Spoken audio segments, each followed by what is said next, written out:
Hello again, Cons here, a slightly different video for you today. I wanted to talk about the quest that I thought you should probably take care of before this new event ends. I've been procrastinating a bit, and also I've been working on those macros in a lot of my spare time, so I haven't gotten this out as soon as I'd wish, but better late than never.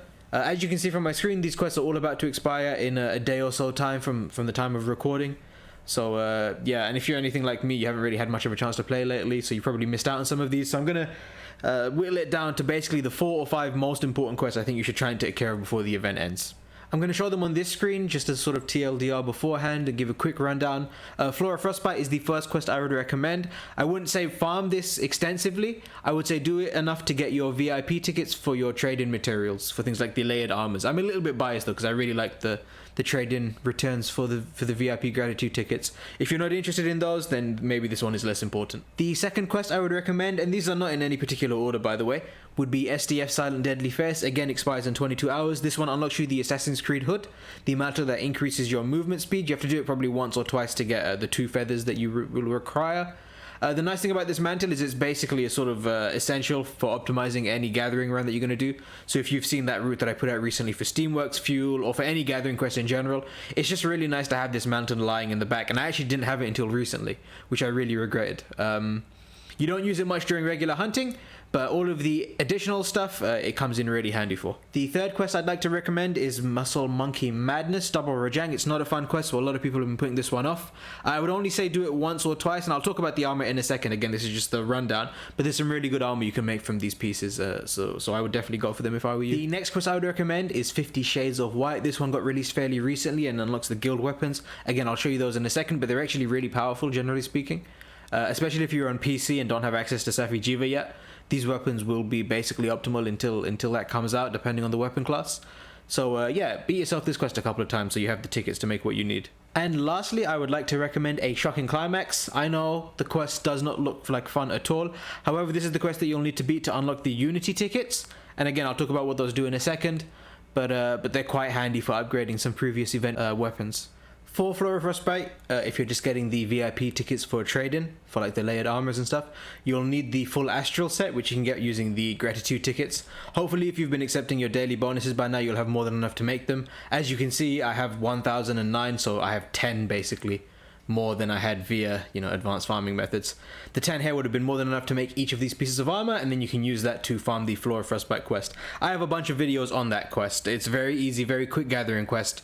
On average, if you have 5 pieces, every 2 quests will get you 1 VIP ticket, and so it won't be very long until you have everything you need for all the trade-ins. As far as the trade-ins themselves go, it takes 5 VIP gratitude tickets to get the astral set, and there are a couple of other things you can get, like pendants and cat armor for them. And as you can see, it looks kind of fantastic. I think this is the reason I'm biased in favor of this, is because not only does this quest get you decorations and it's just nice to farm in general, but the layered armor just looks really cool to me. I don't think it's something I would wear normally, but because it's a little bit garish, but it's just such a unique design. The reason I recommended Muscle Monkey Madness was for this piece of armor in particular here, the buff chest. First of all, not only is the buff set like pretty cool looking in my opinion, but the buff chest in particular, even when compared to something like the Kirin jacket, which is about as good as it gets, you can see 2 critical eye versus 3 agitator, a 4 slot and a 2 slot, which is roughly 3 points of agitator versus 3 single slots. If you do want critical eye and agitator, then buff chest is just objectively better, except for the fact that it has maybe less options, but just generally it's such a good piece of armor, and it has fortify built into it, which means not only are you getting the additional set, but you have fortify, so it's really nice for the guiding lands. I use this on basically any set that doesn't require set bonuses with chest pieces. I find myself running buff chest quite a bit, so I'd recommend you make it, not only for the looks, but also because it's a really good piece of armor, and if you happen to be mixing one day and need it, it would be nice to sort of have it in the back just in case it happens to be optimal for your builds. The reason I suggest doing the 50 Shades of White quest, the Barriath, in the arena is because of these Guild Palace weapons. Not only are they perhaps some of the best looking weapons in the game, but they're also really powerful stat wise. I especially like the Charge Blade. I don't know if these are meta, by the way. I think they're probably close, but just look at the way they look. These weapons are so good looking, so you're probably going to want to grab a couple of these, and even if you don't want to use them, again, it would be nice to have some of the tickets in the back, just in case you ever happen to need them, especially with the Raging Brachidios coming now. Water weapons at this point are going to be quite handy, so yeah, consider grabbing a couple of those tickets so you can make the weapons of your choice. The Unity tickets that come from a Shocking Climax are used to upgrade a few old event weapons, things like the Didnt, Charge Blade, and for example, the Behemoth Kinsect is the one that I'm particularly interested in. Now, the Kinsect itself doesn't need to be optimal in Monster Hunter World, in my opinion, unless you're doing like some weird Kinsect meme build, like the one I put out recently, or a long time ago. But with that said, I do think it's important to try and have everything as optimal as you can, and this Kinsect looks so good when you're using it that it really would be a shame not to upgrade it. So yeah, grab yourself at least one Unity symbol to upgrade this bad boy, and maybe for some of the other event weapons that you really like. But yeah, so having a couple of these tickets in the back is probably a good idea. And I have the Assassin's Creed mantle in my weapon here. You can see from the description, increases movement speed. It's basically just your go-to whenever you're doing any sort of long gathering run. Makes things a lot quicker.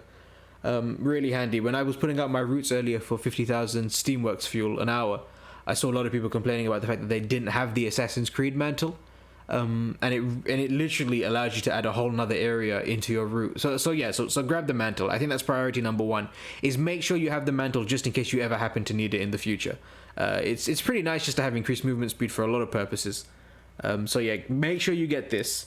After that, it really depends on what you're interested in. I would say try to get the buff chest piece at the very least, just because it can be sort of useful for mixing builds.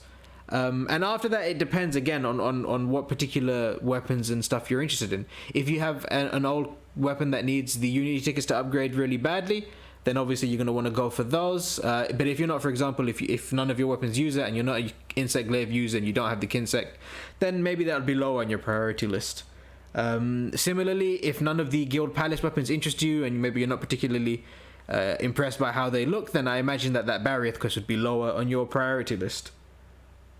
And if you're, for example, really interested in getting that layered set or those pendants from the VIP tickets, then that'd probably go higher on your list. So yeah, but yeah, just these were the 5 quests that I generally thought would be useful to a wide range of people, but it's really up to your specific preferences which ones you would prioritize.